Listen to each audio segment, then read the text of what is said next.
Assalamualaikum warahmatullahi wabarakatuh. Di sini saya akan menjelaskan interaksi budaya masa kerajaan Islam. Interaksi budaya pada masa kerajaan Islam di Indonesia ditandai dengan proses akulturasi yang luar biasa, yaitu perpaduan antara kebudayaan Islam dengan kebudayaan yang lain, Hindu, Buddha, dan prasejarah.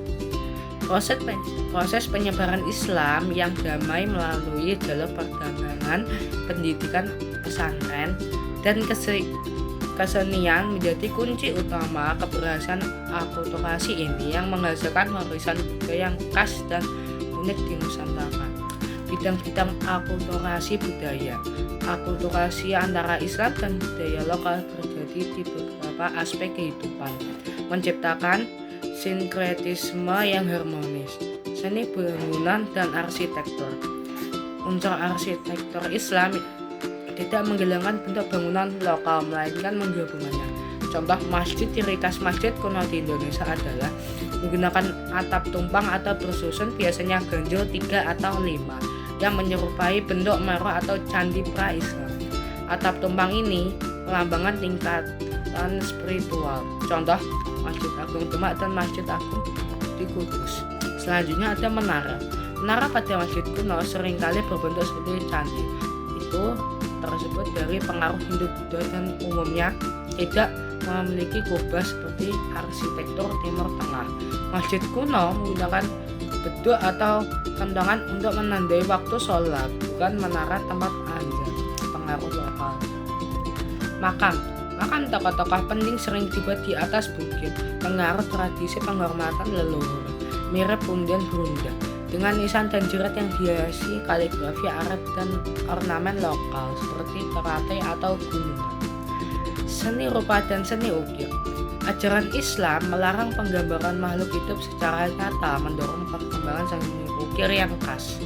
Kaligrafi. Seni ukir dihiasi dengan kaligrafi Arab, biasanya ayat Al-Quran atau hadis.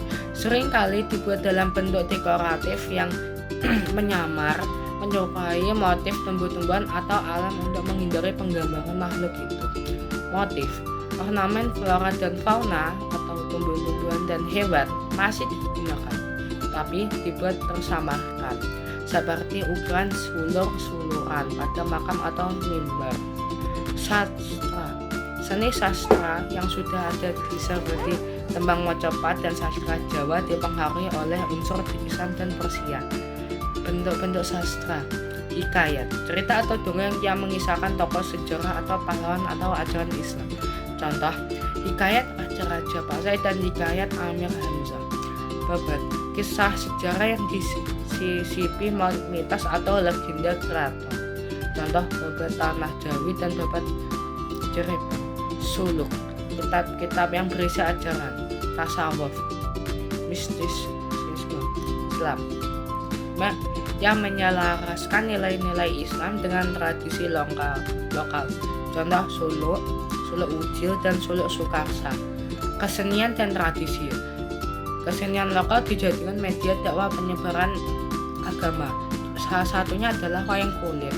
Pertunjukan wayang kulit yang populer pada masa Hindu Buddha tetap dilestarikan, tapi cerita dan tokohnya disisipi ajaran dan nilai-nilai Islam oleh para wali songo.